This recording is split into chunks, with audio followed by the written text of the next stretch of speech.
ada indikasi pertanyaan apakah Indonesia sekarang sedang baik-baik saja atau tidak.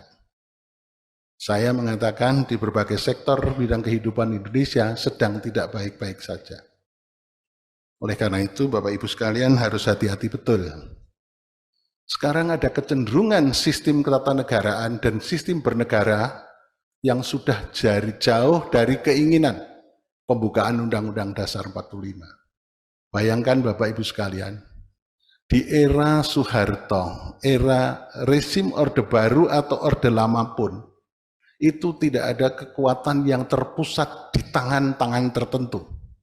Kita lihat misalnya, masih ada pembagian berdasarkan yang paling kuno teorinya trias politika. Tapi sekarang Bapak Ibu sekalian, sistem ketatanegaraan dan sistem bernegara Indonesia, coba bayangkan. Dia mempunyai partai politik, dia mempunyai tangan-tangan di bidang legislatif, dia mempunyai tangan-tangan di bidang eksekutif, sekaligus juga dia mempunyai tangan-tangan di bidang yudikatif. Saya sebetulnya datang ke sini agak malu, kenapa saya pakai baju hitam? Karena saya sebagai hakim Mahkamah Konstitusi sedang berkabung. Karena di Mahkamah Konstitusi baru saja terjadi prahara.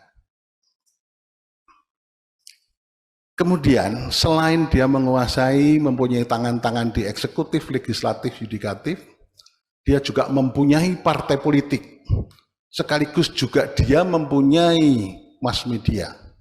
Dia juga mempunyai sebagai pengusaha besar yang mempunyai modal. Itu di satu tangan. Atau beberapa orang gelintir saja. Ini tidak pernah terjadi di zamannya Soekarto, di zamannya Soeharto, bahkan di zamannya Pak SBY juga belum nampak betul seperti gejala sekarang. Oleh karena itu kita harus hati-hati betul melihat fenomena ini.